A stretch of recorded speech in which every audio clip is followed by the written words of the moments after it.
이게 어떻게 된 일입니까? 박근혜 대통령이 추진하고 있는 역사교과서의 국정화, 그 대표 필진이 될 서울대학교의 최몽룡 명예교수가 물러났습니다. 그것도 성희롱 논란이 있습니다. 정리해보겠습니다. 하종대 부국장, 예. 어떤 일이 있었던 겁니까? 예. 지난 4일 정부가 공식적으로 최몽룡 교수가 네. 직접 교과서 집필자로 선정이 됐다고 얘기를 했죠. 그런데 당시에 기자회견 현장에는 나오지 않았는데요. 네. 그래서 기자들이 직접 자택을 찾아갔습니다. 자택을 찾아가서 거기서 취재를 했는데 그날 밤에 같이 여기자 4명하고 식사를 하고 그리고 술을 마셨다고 합니다. 그런 과정에 자택에서 했다는 겁니까? 예. 아, 예. 예. 그런 과정에서 두 기자는 먼저 기사를 써야 되니까 먼저 집에 회사를 가야 된다고 갔고 나머지 두 기자와 함께 술을 더 마셨는데 그 과정에서 성희롱에 해당하는 발언을 했고 또 성추행을 하려고 했지만 미수에 그쳤다는 그런 얘기입니다. 자, 일단 아주 부끄러운 일입니다만 서울대학 명예교수가 이 막중한 시점에 이런 실수를 저질렀습니다. 일단 오늘 사퇴 의사를 밝혔는데요. 기자들을 만났습니다. 이렇게 설명을 내놓고 있습니다. 같이 듣겠습니다. 무리를 일으켜서 우선 미안하고 그래서 그 책임을 내가 가서 사표를 냈죠. 자진 사퇴했어. 내가 걸림돌이 될 것 같아. 그래서 만든 거야. 그때 같이 술자석에 있던 아가씨한테도 죄송하다고 미안해서 사과를 했어. 그건 모르겠어. 위원장이면 뭐 그건 받아들여야지 어떻게. 나 때문에 걸림돌이 되면 어떡하니. 예. 네. 상당히 제가 한번 여기 방송에서 직접 얘기를 못한 성희롱과 성추행 미수라고만 얘기한 이유는요. 그 성희롱 발언 자체가 여기서 말하기가 입에 담기 어려울 정도로 참 나쁘끄러운 그런 말이었기 때문에 제가 전해드리기가 어렵습니다. 자, 그런데 궁금한 것이요.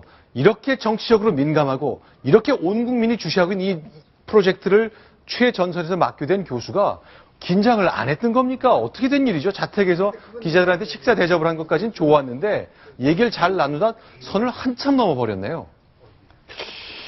이게 사실은 굉장히 어떻게 보면 좀 충격적인 일들인 거죠. 그러니까 우리 사회 지도층의 어떤 성의식이라든지 그런 것들이 사실은 굉장히 수준이 낮다라는 걸 보여주는 것이고, 더 하나 제가 놀라운 건 그 최명룡 교수가 본인의 잘못한 점에서 얘기를 하는데 표정이랑 그런 것들이 과연 정말 그것에 대해서 잘못 반성하고 있을 것인가 하나도 의심을 들게 하는 어떤 표정과 말이거든요. 더군다나 그 기자분한테 잘못했습니다가 아니고 그 아가씨한테 잘못했다고 전해주세요라는 말들은 피해자인 어떤 그 여기자 입장에서는 제2차 피해라고 볼 수도 있는 부분들이거든요. 그러니까 최명룡 교수의 어떤 여성에 대한 인식이나 그런 부분들이 어떤 것이 참 의심스럽습니다. 굉장히 실망스럽네요. 최몽룡 교수 같은 경우 해명을 어떻게 했냐면요. 어디에서 했냐니까 우리 방에서 했다. 그리고 신체 접촉했냐 그러니까 아니다. 그리고 술 한잔 하면서 농담도 하고 그랬다. 즐겁게 지냈다고 이렇게 해명을 했습니다. 그러니까 최몽룡 교수 입장에서 이런 것들이 그냥 농담하고 즐겁게 지낸 것에 해당하는 겁니다. 근데 여기에 보면은 이제 껴안고 뭐 뽀뽀하려고 했고 엉덩이를 만지려 했고 이런 행위들이거든요. 실제 하지는 못했습니다. 근데 이런 것들이 피해를 받은 그 여기장의 주장이고 일단 본인은 거기에 대해서는 시인을 아직은 안 한 것 같습니다만 그런 논란이 분명히 있는 거죠. 논란이 있는데 이런 것들에 대해서 그냥 즐겁게 지냈다라고 인식을 한다는 것 자체가 이분의 이런 성추행 이런 거에 대한 인식이 잘못되어 있는 거 아닌가 이런 생각이 듭니다. 근데 궁금한 것이 어제 보면요. 나는 진보도 보수도 아니다.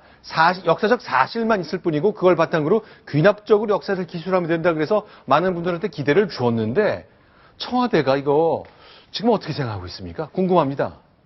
청와대가 당황스럽겠죠. 어렵게 모신 분인데 서로 안 하겠다고 하는 마당에 어렵게 모신 분이 또 이런 불미스러운 일 때문에 사퇴를 했으니 굉장히 당황스럽고 분위기는 무척 안 좋습니다. 근데 이제 후임이 누구냐 굉장히 궁금해서 물어봤더니 후임 지필진도 어느 정도 좀 정해졌다. 근데 누군지는 밝히지는 않은 것 같은데요. 근데 이 행동 자체가 굉장히 잘못된 거가 맞습니다. 근데 이해를 돕기 위해서 그 전에 뭐가 있었냐 물어봤더니 이 최몽룡 교수가 원래는 당일 기자회견을 하러 나오기로 돼 있었는데 이 제자들이 집으로 찾아가서 기자회견장에 가시면 안 됩니다. 뭐 이런 식으로 이제 얘기를 하면서 아침서부터 술을 마셨다고 해요. 그래서 아침서부터 술을 마시고 또 기자들 오니까 또 맥주 마시고 그래서 술이 많이 취한 상태에서 저런 불미스러운 일이 있었다. 뭐 이렇게 알려지고 있습니다. 네, 은퇴를 한 지 10년쯤 된 노 학자인데 아침부터 찾아온 제자들과 함께 술을 마시면서 좀 긴장의 끈을 놓친 것 같습니다. 이 중대한 시국인데 큰 실수가 아닐 수 없습니다. 자, 그러면요. 교과서 논쟁 여전히 계속되고 있습니다만 국회에서는요. 이런 얘기까지 계속 나오고 있습니다.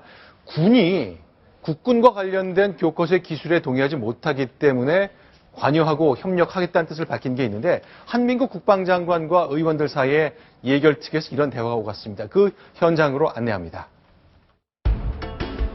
국방부 장관님, 독립군의 활동 이것도 교과서에 잘못된 부분이 상당한 부분이 있고 우리 국군에 대한 것이 일부 잘못 기술되어 있고 이번 교과서 작업하는데 어떻게 하실 겁니까? 과거에도 군의 입장을 교육부에 저희들이 제시한 바가 있고 이번에도 우리 군에서 그 교과서 집필에 참여할 수 있도록 지금 협조하고 있습니다. 이번에 교과서 만들 때는 이렇게 국군을 나쁜 군인처럼 만들어 놓은 교과서가 시정되도록 장관님은 직을 걸고 하셔야 됩니다. 적극 노력하겠습니다. 한교 의원, 군 출신 국회의원인데 어떤 점을 지적하길래 군이 나쁘게 묘사됐다고 얘기하는 겁니까? 군이 이제 좀 나쁘게 이렇게 묘사된 부분은 예를 들면 거창 양민 학살 사건이 있거든요.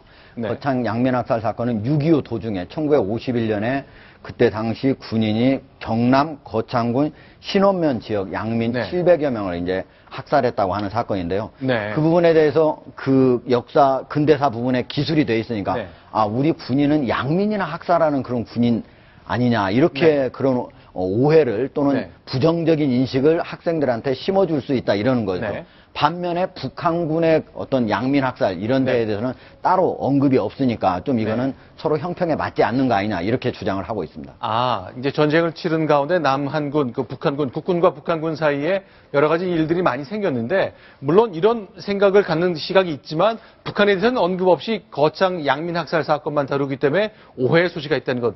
이번에 또 베트남전 얘기도 군이 좀 탐탁지 않게 여기나 보죠. 예, 베트남전에서는 사실 우리 군이 상당히 가장 용감했던 그런 군인으로 알려졌죠. 그런데 네.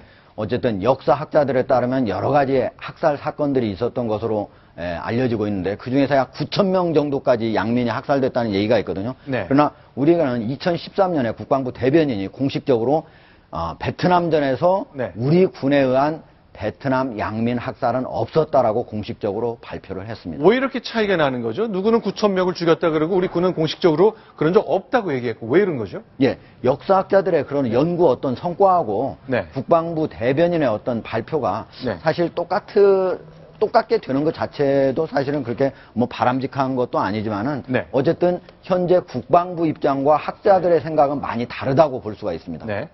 알겠습니다.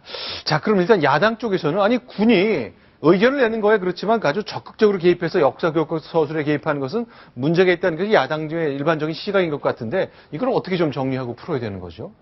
제가 보기에는요, 네. 역사를 기술하는 데 있어서 네. 이런 거는 사실은 논란이 있기 때문에 지금 문제가 된 거 아닙니까? 네. 그런데 이거를 역사학자들한테 맡기지 않고 정치권, 뭐 여당이나 야당이나 아니면 청와대를 모두 포함하는 겁니다. 또 그리고 뭐 전교조든 아니면 학생이든 네. 아니면 대학가든 이런 제3자 이런 사람들이 끼어드는 거는 제가 보기에는 바람직하지 않다고 봅니다. 이거는 네. 서로 국사학자들끼리 서로 논란을 하고 만약에 끝까지 논쟁적인 거는 모두 논쟁적인 걸 실어주고 어느 한쪽으로 결론이 나면 결론대로 실어주는 게 맞지 않는가 이렇게 생각을 하고 있습니다. 알겠습니다. 이제 국사교과서 이제 대표 필진이 사퇴한 것, 그것 오늘 큰 뉴스였는데 소개해드렸습니다. 다음 소식은 정치와 음악이 만나는 장면으로 가보겠습니다. 두 번째 순위인데요. 순위 먼저 확인하겠습니다.